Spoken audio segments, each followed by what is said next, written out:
A shaded forest city, where the weather is cool, the architecture is lovely, and the argyle-colored barrier that protects our town glows softly in the night sky while we all pretend to sleep. Greetings from Duskmire. Before we begin, allow me to introduce myself to those of you whom find my voice unrecognizable and therefore terrifying. I am the new radio host for WCDM, the Duskmire community radio station. My name is Vocal Fry, son of Deep Fry and Julienne Fry, and brother to Stir Fry, Pan Fry, Flash Fry, and Small Fry. Contrary to my familial contributions in the past, our benevolent Queen Lycra has assigned me an alternative individuality insignia, and by proxy, permanently altered my lifetime destiny. In short, I have been assigned to be the next host of this wonderful city's community radio station. But sadly, this decision was made for alternative reasons. Not simply because of bylaws indicating that I was of proper age, but due to the sorrowful passing of the previous host, Subwoofer, in a tragically misguided attempt to separate himself from our community for unknown reasons. A brief moment of silence for our station's loss. And now a public service announcement. Her Royal Majesty's Covert Law Enforcement Agency has stated that young fillies and colts are not to play near the pet cemetery. That is why the electrified fence was commissioned in the first place, after all. And on a related note, pets are no longer meant to be buried in the pet cemetery either. Due to reasons I am not at liberty to speak about, according to the gestures and bared fangs of a member of Her Royal Majesty's Covert Law Enforcement Agency, doing so will increase the chances of contracting the highly infectious and volatile disease necrotizing sucrosis. This disease holds the pronounced visible symptoms of nausea, minor visual impairment, custard-colored pustules filled with a custard-like liquid with a custard-like flavor, and the slow transformation of normal bodily fluids, organs, and limbs into confectionery simulacrum, such as the following: your skin and coat becoming taffy, your eyes becoming jawbreakers, your teeth becoming hard caramel-flavored candies, or perhaps jagged toffee, or peanut brittle if you're over the age of 50. Important to remember that.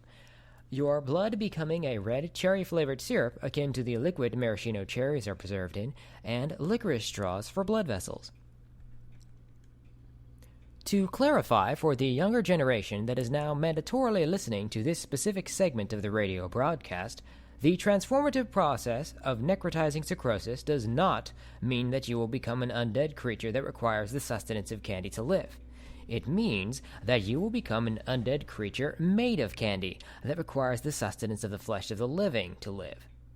Becoming a physical manifestation of your favorite sweet treats might be fun at first, but it distracts Her Royal Majesty's Covert Law Enforcement Agency from performing their duties. This is because they all have a sweet tooth and not because they are changelings.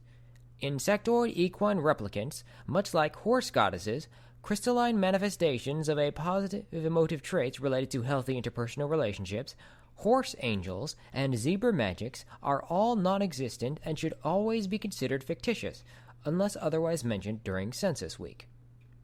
A little more back on topic, any fillies and colts below the age of 10 have yet to develop any immunity to any of the major strains of the disease. So, if any of you out there would like to receive an early vaccination for this potential epidemic, please contact your father, mother, or the covert law enforcement guardian surrogate that was assigned to you so that you may set up an appointment. And now, let's take a look at the community calendar. This coming Wednesday is the last one of the month, and as usual, that means that it is our monthly Reverence Day, where we line up to shower our benevolent ruler Queen Lycra with praise and admiration for her beautiful ebony and deep blood orange coat mane, as well as her wonderful taste in decorative non-concealing ribbon that she skillfully weaves around her legs, torso, neck, and if I may say so myself, an absolutely majestic curved horn. This particular month's Reverence Day was recommended not by our benevolent Queen, but by Her Royal Majesty's Covert Law Enforcement Agency High Commander, to be mandatory. When asked for a reason why this month's Reverence Day was mandatory when the others before this were optional, the High Commander of the agency screeched loudly, crawled up the wall with all four hooves placed nearly spread-eagle in their mobile positioning akin to a salamander or gecko, huddled in the upper corner of the ceiling, rotated his neck 180 degrees, and regurgitated a grass-green ichor upon the inquisitive young stallion, whom immediately hardened in place. Then, other officers ethically shoved him into a biocontainment pod and gently dragged him away for being too inquisitive. As an aside, it is very impolite to ask such personal questions about our benevolent ruler. Tisk, tisk, rising loaf. Tisk, tisk. Tuesday is the hoofball match between the local high school team, the Duskmire Smooth Cultists, and our long-standing rivals, the Sunnytown Buttercups.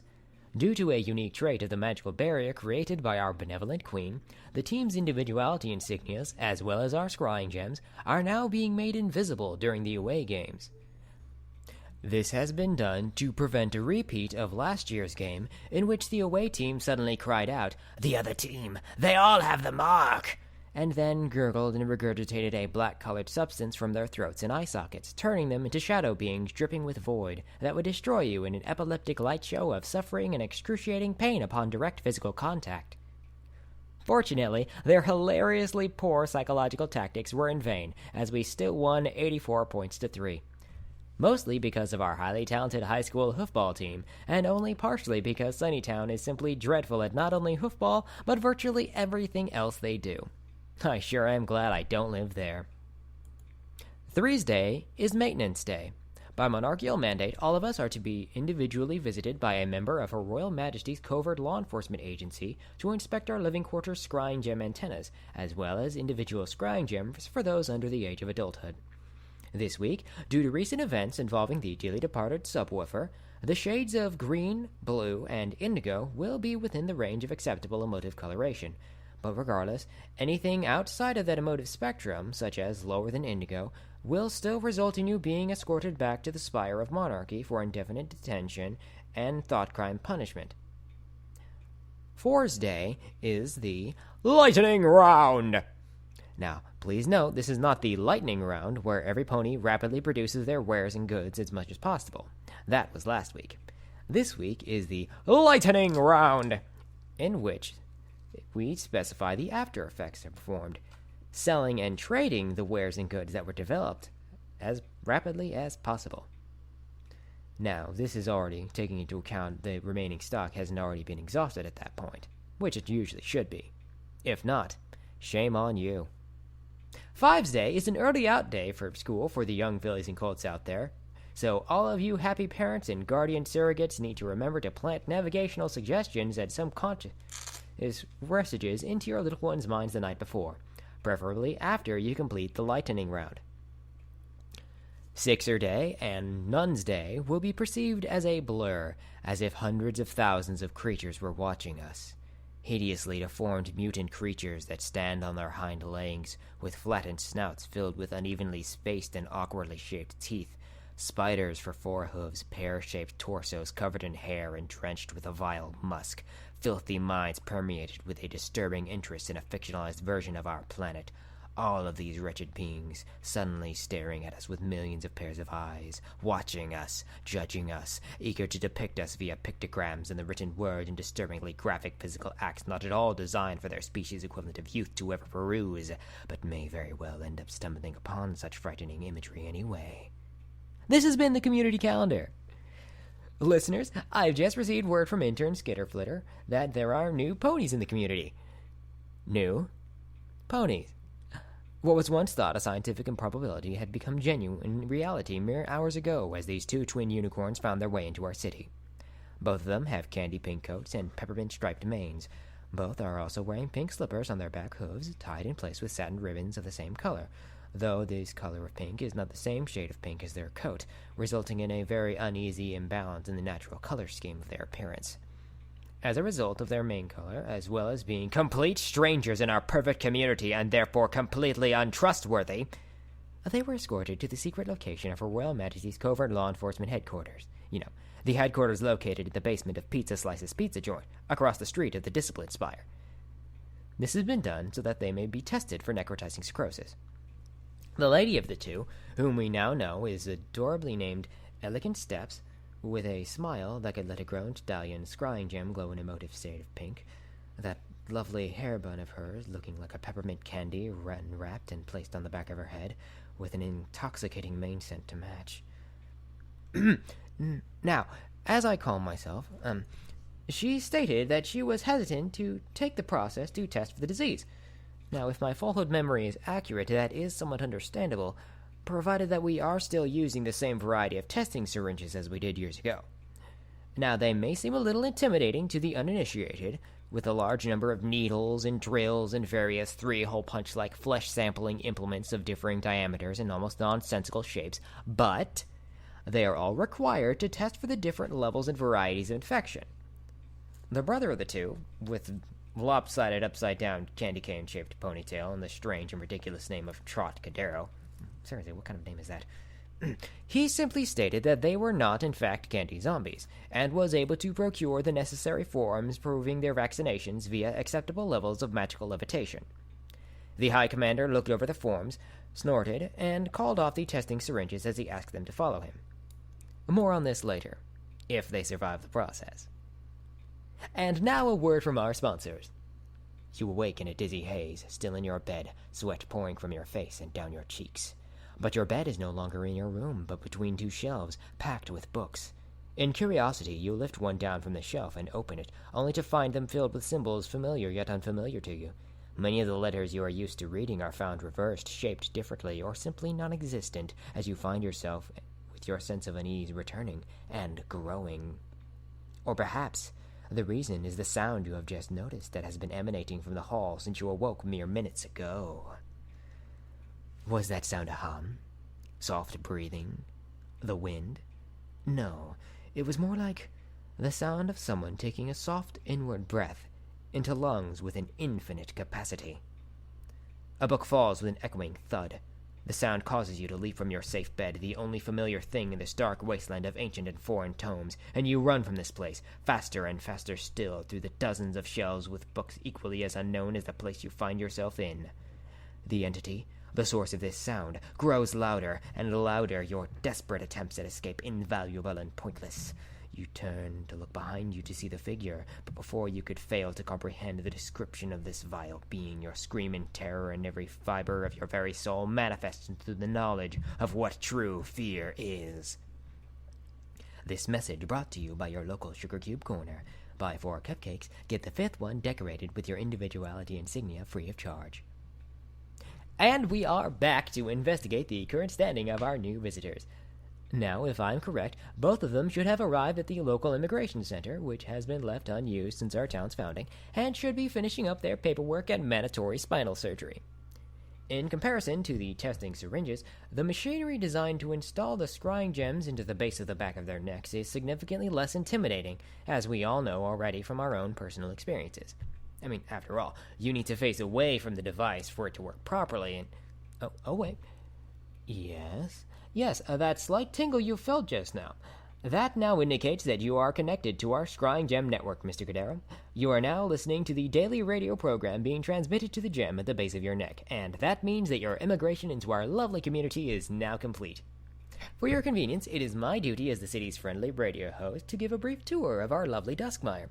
Please hold on a moment as I send intern Skitterflitter to deliver the memo to Her Royal Majesty's Covert Law Enforcement Agency to request a harmless, minor manipulation of your visual perception to show a dotted line in your field of vision that you can follow from place to place, as I audibly describe major landmarks as you pass them. In the meantime, let's go to traffic. Now, it appears local traffic is gathering around the central spire of monarchy, and according to witnesses, they are all employing Her Royal Majesty's declaration of what to do with a pair of recently immigrated unicorns. The questions are mostly expected, such as whether or not they also will be prevented from using large-scale magic to prevent the populace from devolving into a violent meritocracy. Her response to that particular question is the same: regulated levels of magic will still be allowed to them, pending additional levels based on community contributions. And due to them both already having their own individuality insignias, they will have no need to be taken one of my designs, unless they wish to have their current ones replaced with my custom-made equivalents, she continued. It won't be mandatory, but it will be highly recommended. And now I bring you to the guided tour for our new community members. I have received the reply from Her Royal Majesty's Covert Law Enforcement Agency, delivered by intern Skitterflitter, thank you, that now that both you and your gorgeous sister have been approved for the city tour. You both should now see a bright yellow line on the ground in front of you leading to a dot with a letter on it. Simply follow the line from letter to letter until you reach point L, where your living quarters will be located. Now don't worry about your personal effects at all. They will already be there with minimal damage. Now, point A is the immigration center, which you just left, and... Oh, hey there, slow down, mister. This is a tour, not a race. Oh, see, you just passed point C, which marks the local bakery and Sugar Cube Corner combination store, now seeking the employment of a municipally approved bread chef and cupcake artisan. Oh, well, I suppose that strange young stallion is just anxious to unpack. You don't mind following the tour, do you, Miss Steps? Very good to hear that, and might I say that you look absolutely radiant. You are very welcome. To visit me at the radio station whenever you like, here at Point G. Now, Point D is the local dance studio, long since shut down since Her Royal Majesty condemned it due to a lack of individuals that wanted an individuality insignia indicating a predilection toward dance. A shame, really, I think. Their final performance of La Sylphide, Nutcracker, and The Destructive Tragedy of Madame Toulet were all equally wonderful and a beauty to observe. Well, if not for the third performance. Her Royal Majesty, due to her heavily slanted political belief of equality between unicorns, pegasi, earth ponies, water ponies, space ponies, hybrid ponies, and hypothetically existent insectoid equine replicants, found this parody of the latter species' lifestyles quite offensive and historically inaccurate. That species with the apostrophe before the second S, indicating the final article in the list, rather than the group of articles as a whole. Just to clarify. Oh? Is that so? I see. Ladies and gentlecolts, it seems that Miss Elegant Steps has a... What did you call it again? A cutie mark? What a strange name for an individuality insignia. I'm terribly sorry. I guess this must be a part of culture shock. Anyway, she has a QT mark involving dance. Oh, and her oddly jumpy brother apparently has one also. Whatever.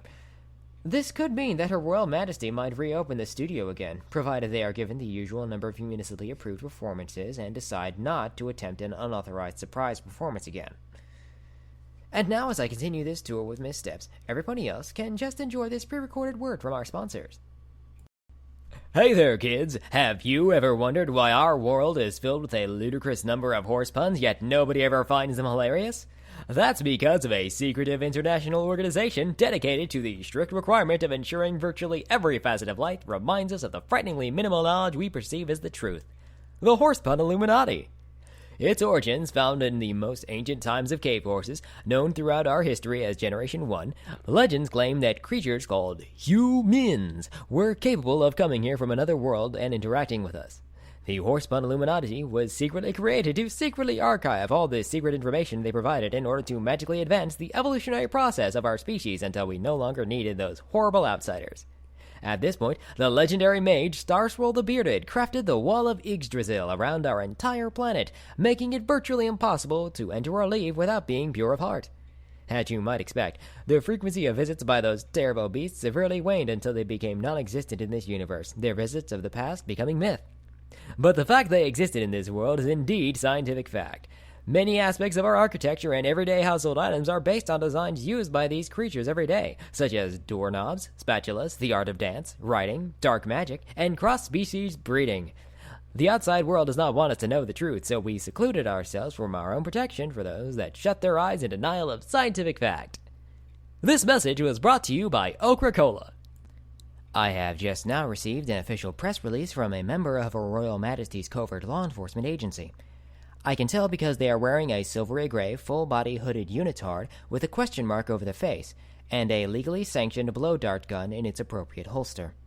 Also, because the wax seal on the press release is marked with a snake eating its tail, encircling a depiction of the spire of monarchy with kindly-looking eyes overimposed on the spire to the left and right of the spire. You know, the official royal seal of Duskmire. The press release reads as such.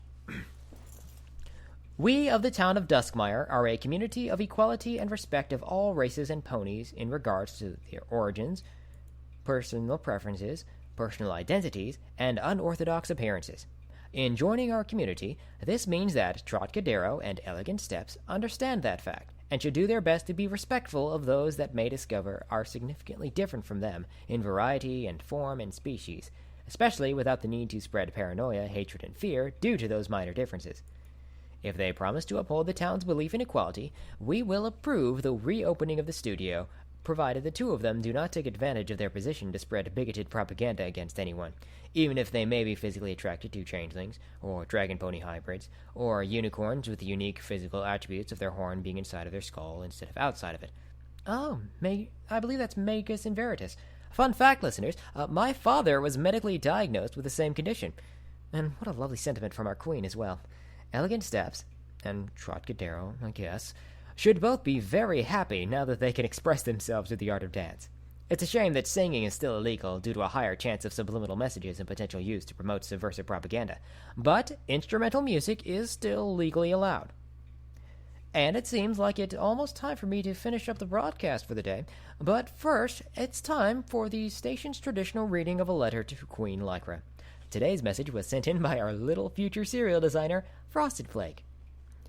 Dear Queen Lycra, today I learned that too much of something you like can be bad. I found where I hid all my Nightmare Night candy and ate it all at once. But then I got an awful tummy ache because I ate it all too fast. Mommy had to give me a sleeping potion to remove the extra candy from my tummy because my carapace was about to crack. Next time I'll learn to use more moderation when I eat things. Signed, your faithful constituent, Frosted Flake. Well, Frosted Flake, I'm glad you learned your lesson. But I think it may be more likely that you got sick not just because you ate all of that candy at once, but because it was over 6 months old. Sugar does promote mold growth, young one, but at least you survived. At least we all survived. We survived another day in our protected little town of special ponies, each of us protected from each other with the magic of denial of prejudices and denial of significant physical differences. We already know these things don't matter in the slightest, but we are willing to embrace each other for all the special things about us. We also know that prejudice is bred with a significant amount of differences. If we are bullied for being differences, there is always a significantly higher chance of us trying to bully someone else for being different too, so make ourselves feel better. And well, 2 wrongs do not make a right, every pony. And that is why we only reveal our true forms once a year during Open Life Day, the final day of Census Week. And we all know that on that day, the true nature of our friends and family, and in many cases, even ourselves, is revealed. But these things are not to be feared. These things are to be celebrated. These, and more than these, are to be respected and admired and even enjoyed, but not too much. And with that I say, good night, Duskmire, and good morrow. Greetings from Duskmire was written by Jordan Hofling. The voice of Duskmire is also Jordan Hofling. If you think this is terrible, I apologize, but I'm not going to put it down. Or take it down. Have a good day.